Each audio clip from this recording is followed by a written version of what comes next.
Offshore wind development is now making significant contributions in our shift to renewable energy, and its growing interest presents a timely opportunity designing for biodiversity.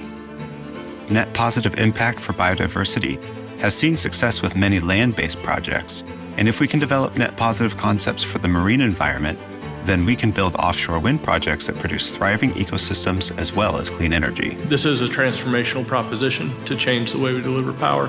It should bring with it benefits to advance sustainability for the benefit of society.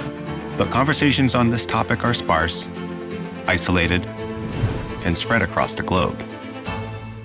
So we brought together developers, scientists, lawyers, and regulators from around the world for 2 days to exchange ideas, share best practices, and identify how offshore wind projects might be designed to achieve net positive biodiversity in our marine environment. The truth is, we need to work together, all of us in this room, if we're going to succeed in tackling the dual looming climate crisis and biodiversity loss crisis.